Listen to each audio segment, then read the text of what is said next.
과거 뉴스 속 오늘은 어떤 일이 있었을까요? 영상으로 떠나는 라떼 뉴스 여행 영상실록 오늘 N. 안녕하세요, 라떼 앵커 이현웅. 아나운서 조혜진입니다. 이거 뭐 하시는 건가요? 갑자기 깜짝 놀랐잖아요. 뭐 떠오르는 거 없어요? 떠오르는 거 글쎄요. 근데 별로 그렇게 낯설지가 않아요, 선배님 이 표정이. 왜요? 평소 표정 평소에도 같아요. 자, 짐 캐리를 따라한 건데, 야, 이 과거의 오늘은요, 짐 캐리가 태어난 날입니다. 그렇군요. 네, 1962년으로 가보시죠.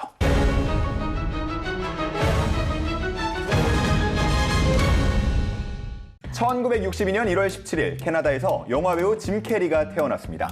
짐 캐리는 고무 같은 얼굴, 큰 키, 신축성 있는 몸, 요란한 웃음소리, 다재다능한 코미디언 등 다양한 수식어를 몰고 다니는 배우였는데요. 그는 마스크, 덤앤더머, 트루먼쇼, 이터널 선샤인, 브루스 올마이티 등 41편의 영화와 다수 드라마 작품에 출연해 최고의 코믹 영화상, 악당상, 최고 남자 배우상, 나무주연상 등 각종 상을 수상합니다. 와, 진짜 천의 얼굴이잖아요. 제가 진짜 제일 좋아하는 배우입니다. 정말 대단한 분인데 그분의 작품만 보면 참 몰입해서 보게 되더라고요. 표정이 방금 너무 말했던 것 중에 많으시니까. 어떤 거 좀 제일 재밌게 봤어요? 그 마스크? 네. 마스크 좋죠. 네, 거기에 나온 강아지가 너무 귀엽더라고요. 최정상에 있는 천의 얼굴 배우 짐 캐리.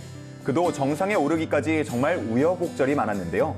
15세가 되던 해에 아버지가 실직을 하시면서 짐 캐리는 학교를 그만두게 됐고 17세에 코미디 클럽에서 스탠드업 코미디언으로 데뷔를 합니다. 19이 되던 해 미국의 로스앤젤레스로 넘어가 더 코미디 스토어에서 일하며 텔레비전과 영화에서 작은 역할을 맡기 시작하는데요. 스탠드업 코미디언으로 얼굴을 알렸지만 방송에서는 별다른 커리어가 없었고 긴 무명 생활을 하게 됩니다. 우울증에 걸리기도 했고 햄버거 하나로 하루 끼니를 때우는 등 노숙자 신세를 전전하면서도 죽을 힘을 다한 짐 캐리는 결국 코미디 분야 할리우드 배우로 성공합니다. 이 짐 캐리 같은 경우는 방을 구할 돈이 없어서 폐차장에서 버려진 차에서 잠을 잘 정도였다고 해요. 진짜 뭐 상상도 못할 정도로 고생을 많이 했는데 이런 익살스럽고 또 사람들의 마음을 울리는 연기가 이런 경험들에서 비롯된 찐 연기가 아니었나 싶습니다. 맞아요. 원래부터 이 차근차근 단계를 밟아서 올라오신 줄 알았거든요. 정말 고생을 많이 하셨네요. 우리 캐리 형. 진짜 한국 오면은 제가 불고기 이런 거 뭐 맛있는 거 좀 사드리고 싶어요. 저도요. 네. 그 자리에 함께하고 싶네요. 캐리 형. 네. 자, 이번에는요. 1991년으로 가보시죠.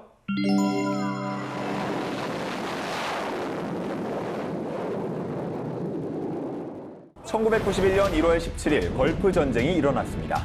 걸프 전쟁은 이라크가 쿠웨이트를 침공해 점령하면서 일어난 전쟁인데요. 1990년 8월 2일 이라크 대통령 사담 후세인이 이라크 공화국 수비대를 주축으로 하는 30만 명 병사를 이끌고 쿠웨이트를 전격 기습 침공해 점령하게 됩니다. 쿠웨이트는 갑작스러운 기습 공격으로 전혀 방어할 수 없었고 사전에 이라크의 침공조차 예측하지도 못하는 상황이었는데요. 이라크의 침공 직후 쿠웨이트 왕가는 사우디아라비아로 피신해 망명 정부를 수립합니다. 아니, 갑자기 기습 공격이요? 아니, 사전에 무슨 안 좋은 회담이나 이야기가 오가지는 않았을까요? 그런 상황이라도 있었으면 대비라도 좀 하고 예상을 할 수 있었을 텐데 앞에 상황들이 전혀 없었기 때문에 이게 뭐야 하고 그냥 당할 수밖에 없었던 거죠. 그러면 쿠웨이트가 이라크에 점령당하고 속수무책으로 당할 수밖에 없던 상황이었던 건가요? 미국을 중심으로 한 서방의 각국은 유엔 결의안을 통과시켰고 이를 통해 이라크를 침략자로 규정, 이라크 군에게 즉각적인 쿠웨이트 철수를 요구합니다. 하지만 이라크는 이를 거절했고 국제연합은 쿠웨이트 왕정 복구와 이라크 무역 제재 등의 강력한 이라크 응징을 결의하는데요.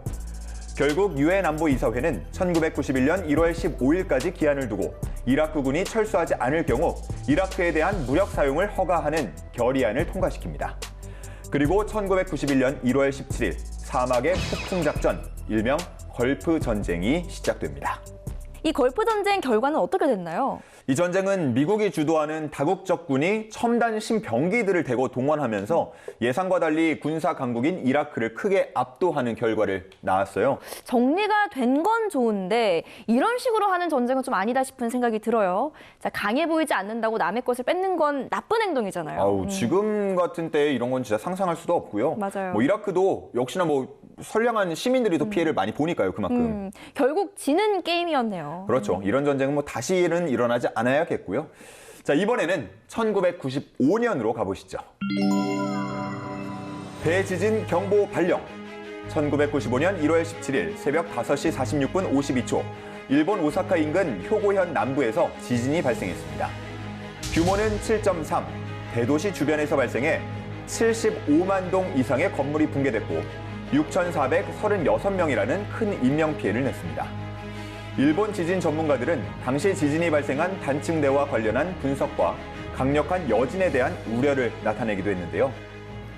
지진은 너무 무서워요. 네. 작년 12월 14일이었죠. 얼마 전이었는데 제주 서귀포시 서남서쪽 41km 해역에서 4.9 규모의 지진이 발생했었잖아요. 그렇죠. 지금도 사실 뭐 여진이 얼마나 더 발생할지 모르는 상황이니까 상황이죠. 참 조심해야겠다라는 생각이 들고요. 그 같은 날에 인도네시아 마우메레 북쪽 91km 해역에서도 규모 7.6의 지진이 발생하기도 했습니다. 최근에 이렇게 지진 소식이 좀 자주 들려오는 것 같아요. 맞아요. 우리나라도 지진에 대한 대비는 하고 있지만 그래도 지진 때문에 피해받는 사람들이 나오지 않았으면 좋겠네요. 일본의 고베 대지진은 제2차 세계대전 이후 일본에서 발생한 두 번째 큰 규모의 지진이었습니다. 대지진 발생 당시 남서쪽 효고현에서 지반이 늪으로 변하는 액상화 현상이 광범위하게 나타나면서 더 큰 피해가 발생했다는 학계의 보고가 나오기도 했는데요. 당시 고베 대지진을 겪은 일본은 세 차례에 걸쳐 건축법을 개정하는 등 할 수 있는 다양한 방법을 동원하며 지진에 대비하는 자세를 보였습니다.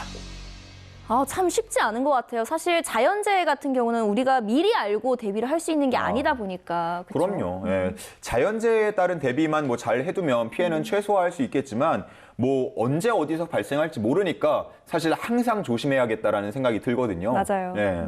자, 저희가 오늘 이렇게 과거 뉴스를 하나씩 살펴봤는데요. 영상실록으로 만나본 오늘의 과거, 여러분은 어떠셨나요? 그럼 다음 시간에는 더 알찬 오늘의 뉴스로 만나요.